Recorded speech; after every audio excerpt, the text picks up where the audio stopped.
Shalom Chaverim, and welcome to yet another installation of Soulful Psalms. This installation is going to continue to be talking about the Psalms associated with Kabbalat Shabbat, the opening service for Friday night. And today we're going to be addressing Psalm 98. Now, there are certain givens that are going to be part of any one of these psalms associated with Kabbalat Shabbat, chief of which is the idea, repeated a number of times before, that there is an emphasis on the idea of the natural order, uh, praising God, and being in association with God on the idea that we're talking about the 6 days of creation that lead to Shabbat. So indirectly, the idea is that there is a correspondence between the creation of natural order at the very beginning of time and the perpetuation of the natural order in the weekly progress towards each and every Sabbath. And this is again reiterated in Psalm 98. Now, what I really want to call your attention to first off is certain phrases are considered so useful that they get used again and again. A classic example of this is the opening line of Psalm 98, sing to the Lord a new song. Of course, that appeared already in 96, and it has appeared elsewhere. So this idea that God is an endless fount of inspiration for us to react to is reiterated. Now, it's a little ironic that we're always being reminded to do something new by reiterating something that's been said before, but we won't get into that. But the next stick is for he has done wonders, which is a little different from Psalm 96. So clearly the psalmist has taken this to heart and he wants to develop this particular psalm in a new way. It begins with the rhetoric of something we've talked about in the past, which is the divine warrior. God battles on behalf of humanity and the cosmos, and therefore the emphasis in this begins on that idea. Genesis, of course, does not promote the idea that God brings the world into existence through divine combat, which is common to other ancient Near Eastern stories, but this comes kind of close to that.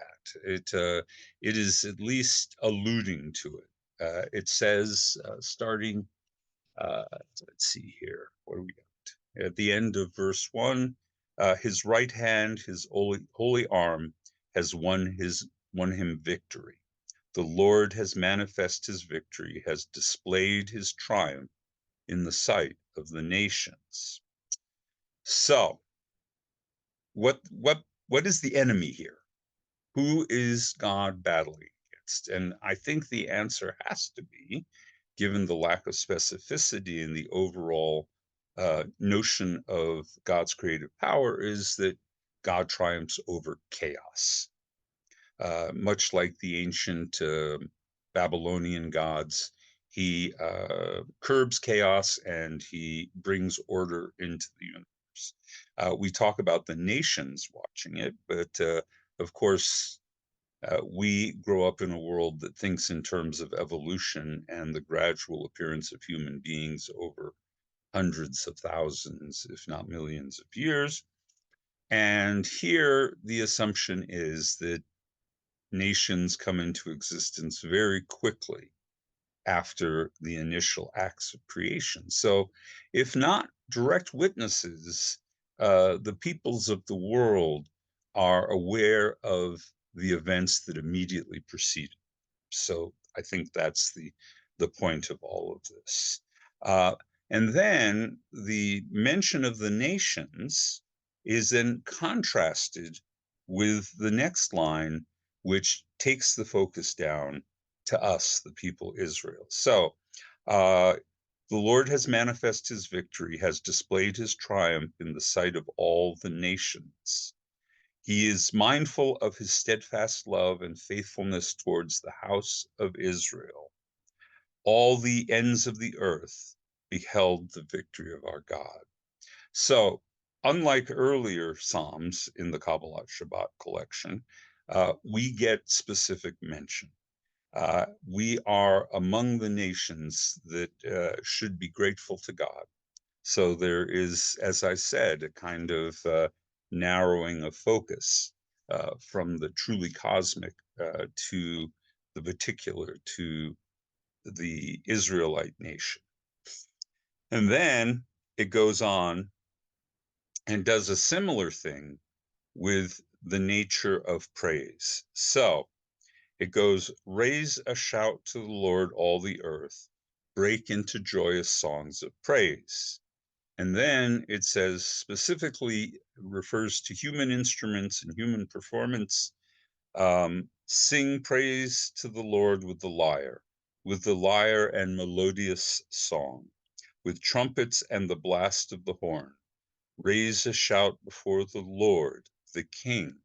And now, having been rather narrowly focused on what surely would have been the actual choir in the Israelite temple in Jerusalem, the focus then expands out again. It's almost like an hourglass. We go from the nations to Israel, we go from the celebrations of Israel to back to the whole world, because following the list of the trumpets and the lyre and the singing, we then hear another phrase that sounds slightly familiar. Let the sea and all within it thunder, the world and its inhabitants. Let the rivers clap their hands, the mountains sing joyously together at the presence of the Lord. So this completes that hourglass structure. We go from the cosmic to the particular, and when we come to the music, we go from the particular back to the cosmic. So the focus keeps changing, but it does so in a particular way to make us aware that we are full participants in God's cosmic symphony, as it were. And then it concludes with the final line, which says, for he is coming to rule the earth. He will rule the world justly and its people with equity. All right. God has created the world. God has made everything. But as we have said many times in Jewish tradition regarding the story in Genesis, not everything is perfect. We can admire the natural order, we can appreciate the genius of the world as we encounter it, but there is still chaos in our midst, and it's mostly in the form of moral chaos. We see that some people do not recognize God's authority, that some people are not God-fearing in the biblical sense, they're not ethical. Crime and suffering and tragedy continue to punctuate the lives of all beings. And therefore, there is yet another stage. God's journey to omnipotence is not complete.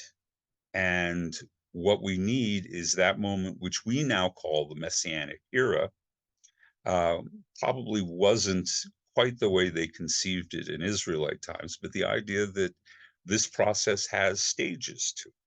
And so in the beginning, God created the natural order and brought much order to the universe, but God needs to finish the job. And when he does, he will, future tense, in complete action, he will rule the world justly and its people with equity.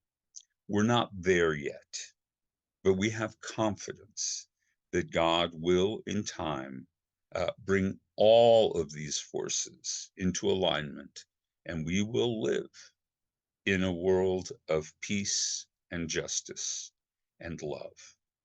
So, in a sense, this psalm takes us on the cosmic journey, takes us on the drama of God unfolding himself, herself into the world progressively. So, and we are participants. So I'm going to stop there.